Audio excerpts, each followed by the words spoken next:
Okay, I think structural violence is a very broad term, and it's meant to refer to all the systems that keep some people having good lives and being terribly lucky, and other people having horrible lives and being very unlucky, to put it simply.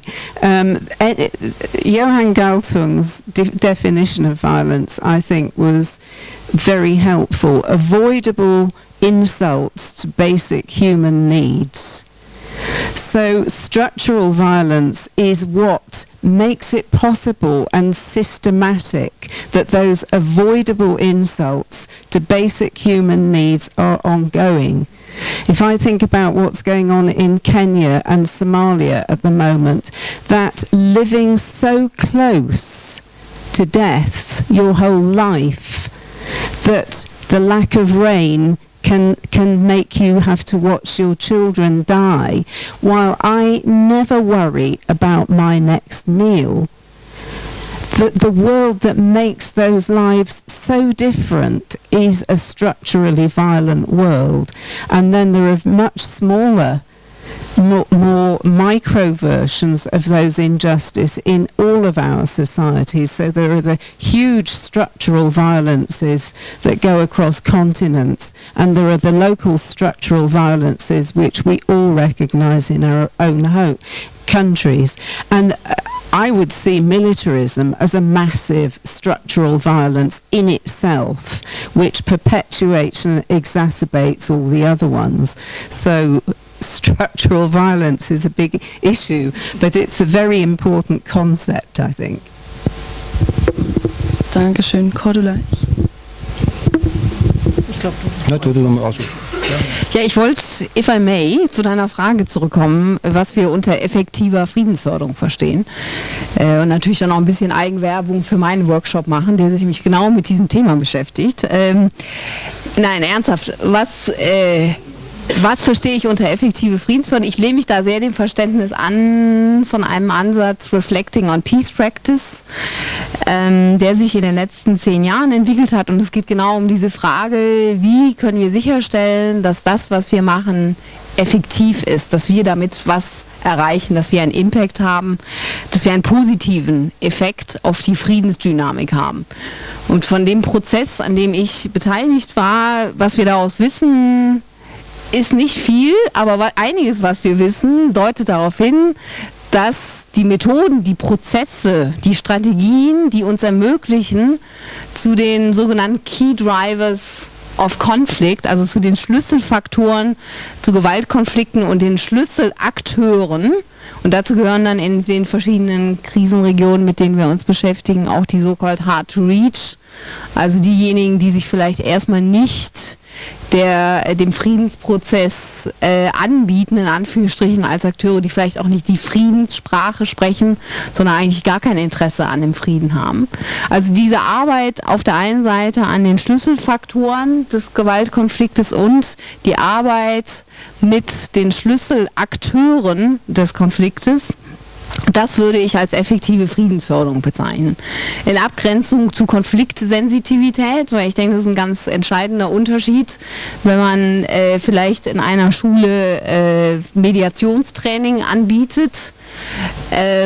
Das mag eine wichtige, gute Arbeit sein, ist für mich aber nicht unbedingt direkt effektive Friedensförderung, wenn nicht klar ist, was der Zusammenhang zwischen diesem Training und des Konfliktkontextes bzw. der Konfliktanalyse ist.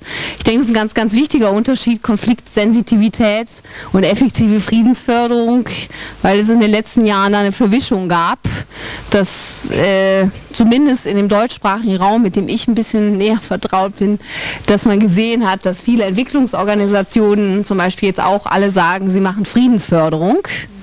Und sie machen das natürlich auch besonders effektiv. Und wenn man da genauer hinguckt, was sie eigentlich machen, dann wäre das nach meinem Verständnis eher konfliktsensitive Entwicklungszusammenarbeit, aber würde ich sehr vorsichtig sein, das als Friedensförderung zu bezeichnen. Zwei Bemerkungen, das eine zur strukturellen Gewalt und das andere zur Bedeutung des Werkzeuges. Zur strukturellen Gewalt, wenn wir mit Galtung auch eben soziale Ungleichheit dazu nehmen. Es war ein großes Verdienst, Mitte der 70er Jahre, die Sensibilität für strukturelle Aspekte zu schärfen. Und die Diskurse haben sich dann mehr über Sozialisationsbezüge, heute stärker konzentriert auf situative Formen der Gewalt, die manchmal den Anschein erwecken, als ob Gewalt etwas Zufälliges sei. Und deshalb denke ich, die Verabschiedung der strukturellen Bezüge ist auch eine Banalisierung. Und natürlich gibt es immer große individuelle Unterschiede. Sie haben darauf hingewiesen. Und doch, wenn ich wieder mit Galtung die soziale Ungleichheit nehme, die französische Studie La fatigue d'être soi, also die Müdigkeit, sich selbst zu sein, das erschöpfte Selbst. Wir sehen, je tiefer das Einkommen, desto höher die Anteile der Diagnose Depression. Also die subjektive Befindlichkeit hat einen Bezug zur strukturellen Gewalt. Und das immer wieder ins Auge zu fassen, ist wichtig bei aller Sensibilität dafür, dass es immer auf allen Ebenen auch Unterschiede gibt. Und das zweite kurz Inhalt und Werkzeuge. Wenn zwei Personen an einem Tisch sitzen und eine völlig unterschiedliche Interessekonstellation vorhanden ist. Natürlich ist es hilfreich, wenn ich dann methodisch darauf achte, dass sie sich zuhören, wenn die eine Person etwas erzählt. Das hilft, einen Zugang zu finden. Das ist ein erster Schritt für eine Konfliktbewältigung, aber die Konfliktbewältigung besteht nie und nimmer darin, dass sie freundlich miteinander reden, sondern letztlich hängt sie davon ab, ob im Fundament ein Interessenausgleich zustande kommt, dass beispielsweise nicht Frauen für dieselbe Arbeit weniger Lohn als Männer verdienen.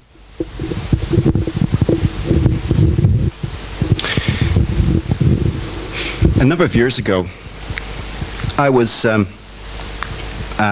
a bicycle, and I was riding up a very steep hill. My 5-year-old son was on the back of my bike, and he wasn't pedaling very hard, so I was doing all the work. And apropos of nothing, he says to me, he asks, Dad, can you talk without moving your lips? I thought, that's a weird question. But he didn't. He was going to go to school that following September, so I thought this was a learning moment. And so what I said to him was, well, Brennan, actually you have to go to school for a long time to learn how to talk without moving your lips. Long hill, we're still going up, and there's a pause, and he says, Dad, how long did you go to school for? And I'm thinking, ooh, that's an interesting question. I never thought of that, Brennan. So I start doing the calculations in my head, and you can go in kindergarten, work it all the way up to PhD. I said, Brennan, I went to school for 27 years. Pause. And he says, you mean you went to school for 27 years and you still can't talk without moving your lips? That wasn't the only thing that I learned. For all those years that I was in school, in various places in the world, the only way that I learned what conflict and what violence and the connections between conflict and violence were was not in the universities, even the best of them. They were in the fields. When I went into the field, I had to systematically unlearn everything that I learned in the university. So to go back to the very first question, if we want to understand what conflict means, if we want to understand the multiplicities of conflict that exist, gender, class, land, ideology, greed, if we want to understand how those various axes and types and categories of conflict and violent conflict interact, we have to go to the ground. We have to work with people. Working with people requires an element of trust. Trust comes only after a long period of time of building relationships. Okay? So the question there is, let's not get lost in theory and definitions if we're working in the field. Let's not lose grasp of that. Second point I want to make has to do with the tension, indeed contradiction, between effectiveness and efficiency. We started talking this afternoon about management and managerial logic and the managerial logic that guides our development and peace-building work. When we begin to look at different examples from the field, we may find cases where, in fact, you need to be inefficient in order to be effective in your peace-building work. So, for example, when the electrical grid has been blown up in Mozambique, in Sri Lanka, whichever case you want to look at, when that electrical grid has been blown up, you can be pretty sure that it's blown up from the rebel territory, and it's more likely to exist around the government-controlled areas. Post-conflict, whatever that means, or post-agreement, the rebuilding of that electrical grid should build off in the logic of efficiency to what already exists. That means from the center, from the capital, out to the periphery. The problem there is, once that process begins, and I can give you examples where that was done, the sense in the periphery is, there you go again. They're benefiting, and we're not. So in fact, the inefficient yet more likely effective approach to rebuilding that electrical grid, a very technical exercise with political implications, is in fact to build from the outside in. That's going to be expensive. It's going to be slow. It will require demining. And you know what? Good luck trying to get it funded. There is an example of where efficiency and effectiveness are in direct tension.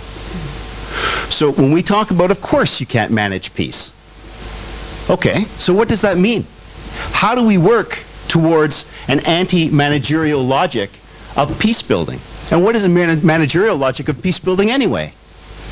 Let me give you a few examples that you already know. They're top-down. They're externally controlled. In fact, they're control-obsessed. They're budget-oriented as opposed to people-oriented. They're about timelines. They're not about the realities. They are inflexible rather than flexible. And we can run through a long list that would define what a managerial, technocratic, rigid approach, a managerial approach would be. But if we continue in that exercise and start looking for examples of where in fact there are cases where they are flexible, where they are people-centered, where they are bottom-up, where it's not about external control but developing internal and existing capacities, where it's not about white guys flying in, but building with the local capacities that are already there, and far, far superior of what we can bring in.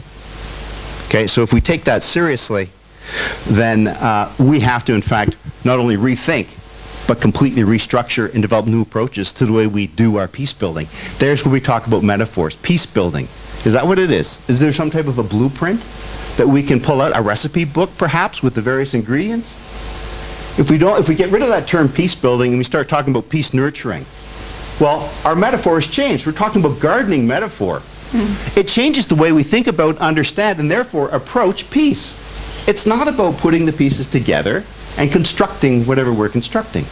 It's about building from a very rocky soil with very little water, with poor seeds, and that's the starting point. That's the change in the metaphors.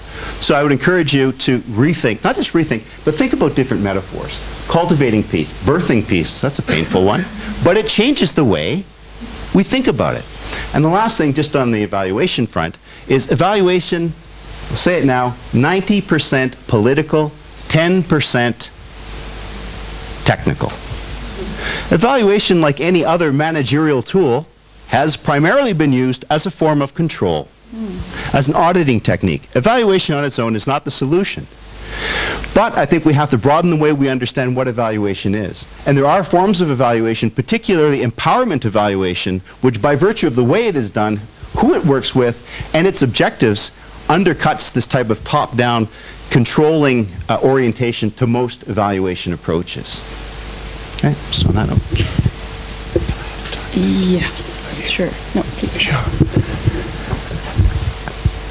I just wanted to add one small coda. I think when Ueli mentioned la fatigue d'être soi-même, is that right? Have I got the phrase right?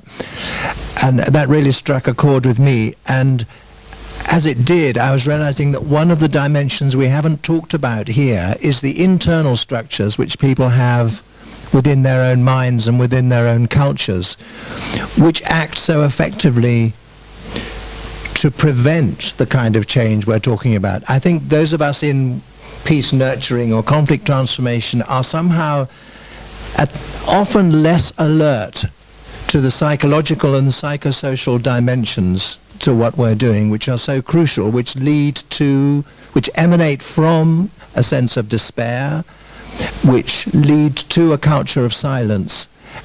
So you see it in the difference between old and the young, where the old impose themselves, men and women. You name the different groups where internalized depression means that some groups won't feel strong enough to stand up, even though we're putting all the things into place. So I'd like that to be part of our thinking, and indeed it is part of peace thinking in general. Danke. Jetzt gucke ich nochmal und sehe eine weitere Wortmeldung. War hier noch was? Nee. 2. Vielleicht hängen wir sie direkt aneinander und dann...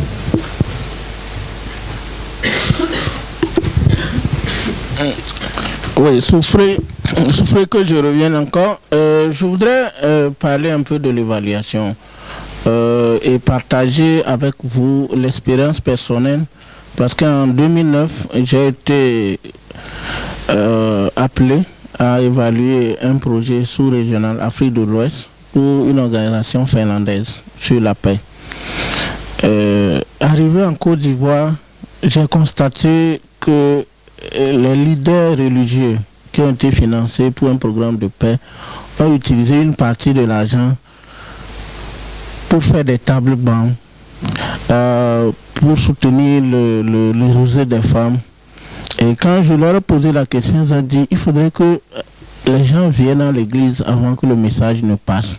Puisque lors de la guerre, au niveau de Bouaké, les gens ont quitté leur localité. Au Libéria, pareil, ils ont utilisé une partie des fonds pour installer les gens qui étaient partis dans les forêts lors de la guerre. Maintenant, en tant qu'évaluateur, je n'ai pas cet aspect dans le programme, dans le projet que les Finlandais m'ont envoyé avant que j'aille sur le terrain. Le travail était difficile. J'étais convaincu qu'on a besoin d'installer les gens, mais ce n'était pas prévu dans le projet. Cela, depuis ce jour, m'amène à voir le projet de paix autrement. Est-ce que c'est seulement mettre les gens en attente pour qu'il n'y ait pas de conflit, ou bien c'est d'assurer leur bien-être aussi? Je crois que le professeur Kenneth peut nous aider sur ce plan, parce que malheureusement, à la suite de notre rapport, le projet a été fermé parce qu'ils n'ont pas suivi les directives et j'étais un peu gêné. Ma deuxième préoccupation, c'est toujours par rapport au propos du professeur. Le processus de consolidation de la paix doit en principe démarrer ou bien à un niveau où il y a l'alerte précoce. Mais nous constatons que les partenaires accordent moins d'intérêt à ce système d'alerte précoce qui fait qu'on peut détecter le problème en amont. Et ça aussi, c'est un problème pour les organisations à la base. Merci.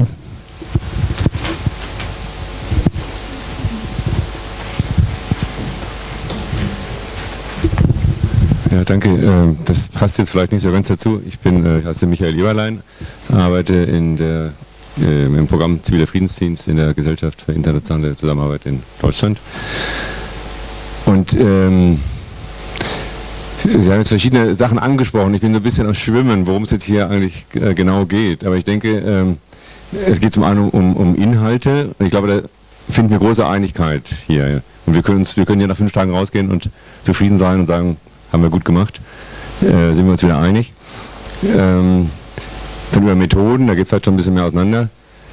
Aber ich glaube, es gibt noch was Drittes, was jetzt noch gar nicht aufgetaucht ist. Und das ist so ein bisschen der Kontext, in dem wir uns bewegen. Das heißt, also wir arbeiten, also einige von uns arbeiten innerhalb von staatlichen Programmen. Und da geht es auch um, das war das Thema, was angekündigt war, um betriebswirtschaftliche Größenordnungen. Da geht es darum, zum Beispiel in unserem Programm Ziviler Friedensdienst bringt das was ein. Und da gibt es Verordnungen, da heißt es, es muss eine PCA-Prüfung gemacht werden für bestimmte Projekte bei uns. Dann geht es darum, wer macht das. Ne? Da wird ein Auftrag vergeben, da hängt Geld dran, das wird einfach abgewickelt. Das hat aber mit dem Ergebnis wahrscheinlich recht wenig zu tun. Also ich wollte nur einfach nochmal darauf aufmerksam machen, weil ich finde es spannend für die nächsten Tage auch immer zu bedenken, in welchem Kontext wir uns bewegen. Weil wir sind wahrscheinlich alle gut meinende Menschen, aber das allein reicht noch nicht. Ja.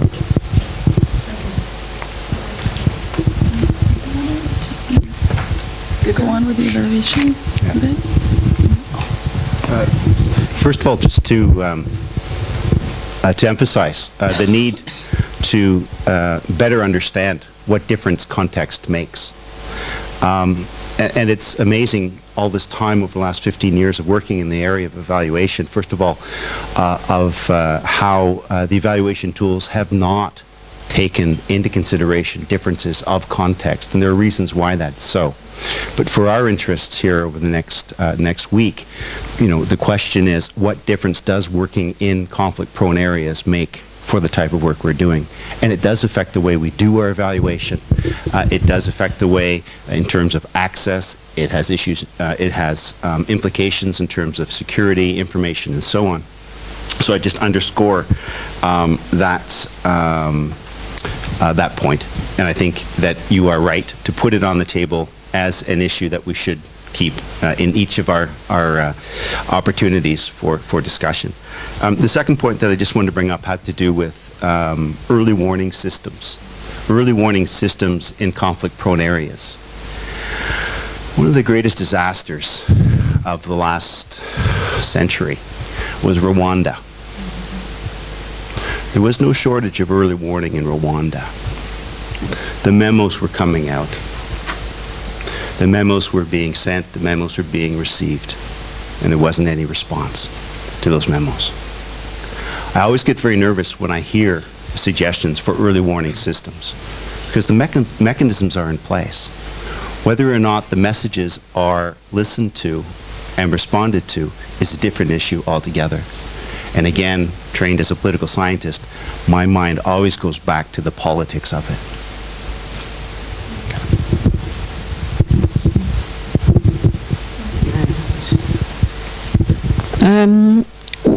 I'd quite like to say something rather general about evaluation and management. I think you need evaluation. I think it's terribly important to learn from what you're doing and to do it better.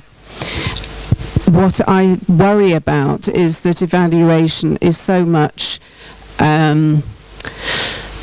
asked for and driven and answering to donors rather than local actors. And this is going to be my focus later in the week, but it creates a huge problem as I see it, because whose analysis, whose priorities, whose intuition, whose responsiveness, whose possibility of doing what seems most important in this moment, not because it matches what it said on that piece of paper a year or two ago, but right now.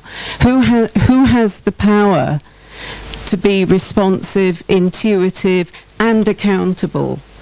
And I've been very inspired by hearing people I've worked with who've been doing the really tough work on the ground in very difficult places, who said they find evaluation terribly important and very encouraging, their own evaluation, because it tells them.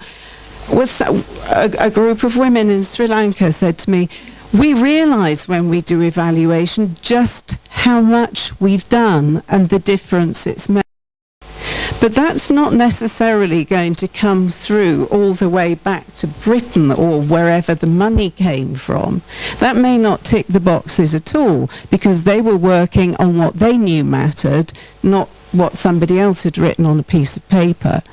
And I think this does create huge difficulties about power and who's learning, so that I think that any evaluative process needs to be participatory. It may be facilitated by somebody from outside if that has to be the link between this particular action and the money but it should be very much inclusive of people who are doing the work, who know the context the best.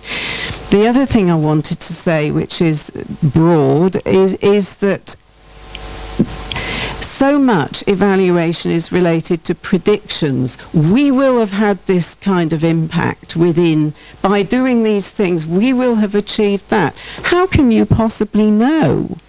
You don't know whether the Earth's going to change shape in the time you're doing your project. Everything could be different.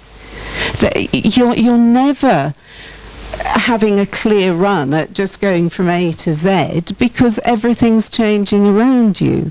So what you should have is a really good analysis, endlessly updated, a very good rationale for saying why this thing that we're planning to do or to support could really make a difference. That's where the careful thinking has to go. And then you need constantly to be monitoring and evaluating, is this working? If not, why not?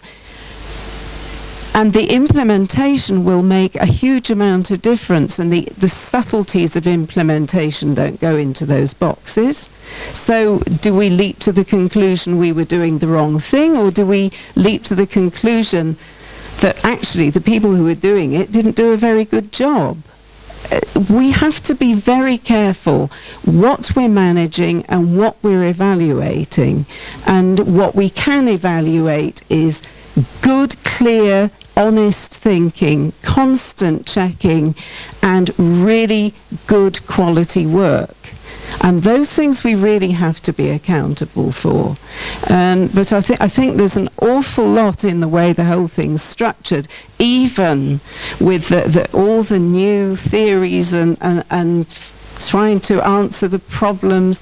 The systems will always be different from the reality. Reality is an organic thing. Systems are structured and, well, like concepts. These are only approximations and tools. We have to be sensitive in a very subtle way to what's going on.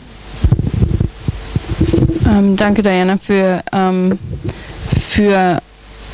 dich, glaube ich, schon so ein abschließendes Statement. Ich gebe das Mikro jetzt nochmal weiter in dem, wie sagt man da, nee, nicht in der Hoffnung, sondern ich weiß es gar nicht, mit der Intention, die Diskussion so ganz langsam in Richtung Abendessen zu bewegen. Also lade einfach noch ein paar Schlussstatements ein, gerne auch aus dem Publikum, Lernerfahrungen, noch ein Kommentar, was raus will, so ein bisschen was den Knoten zumacht in unseren Köpfen. Und Cordula, ich gebe erstmal an dich und dann sehe ich hier. Ja, danke. 2 Punkte. Also ich denke, Diana hat ein sehr wichtiges Wort gesagt, über das wir noch nicht geredet haben, und das ist die ganze Frage von Rechenschaft oder Accountability. Und ich denke, wenn wir uns mal angucken, ich denke, die meisten Nichtregierungsorganisationen, die in der Friedensförderung arbeiten, wem sie sich eigentlich accountable, also rechenschaftspflichtig fühlen, dann ist das aus meiner eigenen Erfahrung, sind das vor allem die Geldgeber. Das heißt, eine NGO, die vielleicht in Deutschland oder in der Schweiz oder wo auch immer vielleicht Organisationen vor Ort unterstützt, fühlt sich in meiner Erfahrung vor allen Dingen dem Geldgeber verantwortlich, aber nicht so sehr den eigentlichen Beneficiaries, wie es so schön heißt, also den Frauen und Männern in den lokalen Kontexten, denen das Projekt eigentlich zugutekommen sollte. Das ist für mich schon mal der erste kritischer Punkt, wo ich denke, wir müssen da nochmal über die Bücher gehen. Wem fühlen wir uns eigentlich rechenschaftspflichtig und wem nicht und warum? Dem Donor, aber nicht dem Begünstigten, denen ja eigentlich das Projekt zugutekommen sollte. Das ist die Sache. Die andere Sache ist, dass ich, um Ihren Punkt aufzugreifen, schon feststellen muss, dass ich glaube, wir im Moment eine Diskrepanz haben zwischen dem, was Diana beschrieben hat, die Evaluation, die sri lankischen Friedensfrauen machen, und was dann die Geldgeber sehen wollen. Also ein PCIA, wie es dieses deutsche Ministerium haben möchte, hat überhaupt nichts mit der Evaluation zu tun, wie die sri-lankischen Friedensfrauen für wichtig und richtig erachten. Und ich denke, diesen großen Gap, den wir da haben zwischen was Geldgeber fordern und verlangen und wie die Realität in dem ganz konkreten lokalen Kontext aussieht, ist für mich ein sehr großer Gap, den meines Erachtens wir noch nicht auf eine intelligente Art und Weise versucht haben, irgendwie zu schließen. Danke. Jetzt nehme ich noch 2 Kommentare aus dem Publikum auf und dann hier gerade rechts und links. Mein Name ist Christa Biesinger, ich arbeite auch für die GIZ und ich habe ein Projekt geleitet, das hieß Crisis Prevention and Conflict Advisory Service, und bei der ganzen Diskussion möchte ich anschließen an was der Kollege auch gesagt hat. Wir bewegen uns ja, wenn man ein Projekt managt, in einem betriebswirtschaftlichen System, und da haben wir per se schon ein Problem, zum Beispiel wenn es darum geht, wie setze ich meine Activities auf, ich habe Ablaufpläne, Mittelabflusspläne und. Und da ist meine Erfahrung eben, dass das sehr stark negativ eben in die Dynamiken, wie vorher eben auch ganz eindeutig gesagt wurde, es geht ja nicht zyklisch, es geht nicht so, wie wir das geplant haben, es geht antizyklisch. Man stellt fest, dass man plötzlich ganz umschwenken muss, weil man über einen unbeabsichtigten positiven Nebeneffekt erzeugt hat, der vielleicht dann dazu hinführt, um das zu erreichen, was man letztendlich will. Und ich habe mich immer sehr gefangen gefühlt in diesem betriebswirtschaftlichen Gefüge, eben im Managing Peace, und sehe eine Gefahr eben auch. Ich komme frisch aus dem Jemen, wo ganz viele Projekte über USAID jetzt gemacht werden zur Konflikt-Transformation und Mediation und. Wo es für mich erscheint, dass dieses ganze Thema auch zum Business verkommt, sage ich jetzt mal. Ne? Also wo wirklich die Idee dahinter, das, was wir eigentlich erzeugen möchten, verloren geht. Und das finde ich sehr bedenklich, und ich denke auch, dass man da eben so eine ethische Fragestellung mit in den Raum bringen muss. Wenn wir uns darstellen als wir wollen Communities unterstützen, wir wollen Frieden unterstützen, müssen wir da nicht irgendwie auch, sagen wir mal, trotz aller Accountability, eben wem sind wir denn eigentlich accountable, das alles hinten wegstellen erstmal, weil wir enden dann sonst immer in dem Selbstzweck. Also wir bedienen uns immer selber und eigentlich gar nicht diejenigen, für die wir das machen wollen. Somebody, can I invite one more comment? I'm just looking at the chat. It's 7. Yeah. I was told I could go over 10 minutes. No? If you deal with the question. Okay, so there's one comment here, and then you have another comment, and then I guess we Sure. just kind of take the rest of the Thank you. It's not really a concluding comment, but it's really a question I'd like to raise. For me, effective peace building has to also do with monitoring impact. And the question I'd like to ask the panelists, it might be very simplistic, but I think it's at the core of the 4-day academy here. How do you help people inquire about real impact? Second, if people knows the real impact because they live on the ground, how do we provide a space for people to articulate impact that we would like to see? And I think that ich denke, die Frage nehmen wir einfach mit in die nächsten Tage, und ich möchte Sie alle individuell einfach motivieren, die Tage zu nutzen, Ihre eigenen Fragen zu beantworten.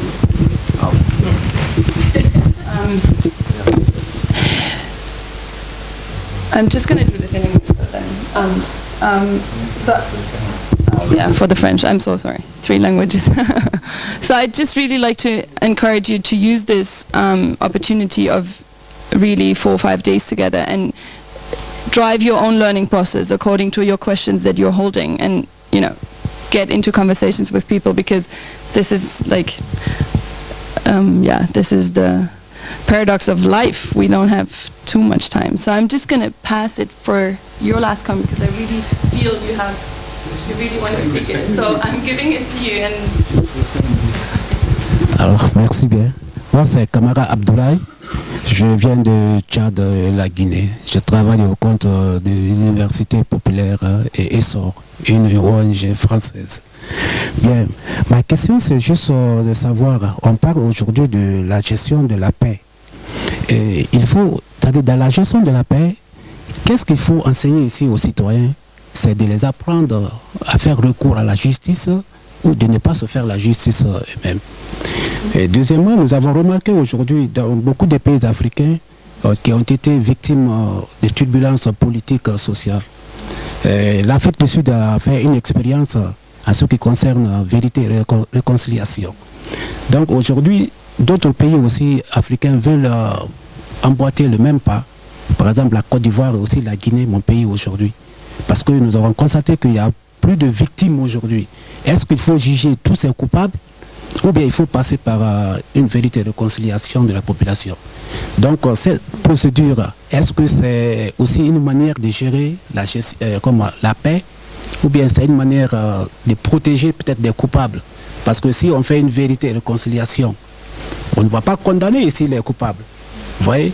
Est-ce que ça peut effacer complètement les séquelles de haine? Je ne pense pas. Donc, comme les techniciens, nous sommes là ensemble, vous allez essayer vraiment de nous donner des stratégies qu'il faut faire. Je vous remercie.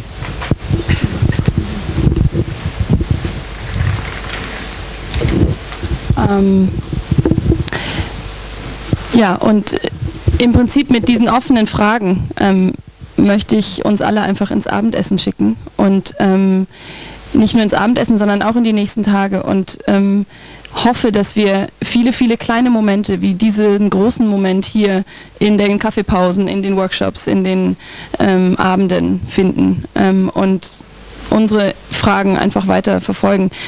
Ich möchte Ihnen und euch allen danken für ganz viel Bereitschaft zu geben, Bereitschaft zuzuhören, wirklich zuzuhören, und auch, ich habe hier und da immer wieder wirklich sehr ehrliche, fast schon Herzensaussagen gehört, und das möchte ich auch einfach, ich glaube, da geht's lang, das ist der Weg, an dem wir langlaufen sollen, und vielen, vielen Dank für Ihnen und an die Panelists, vielen Dank an Sie alle, und einen wunderbaren Abend.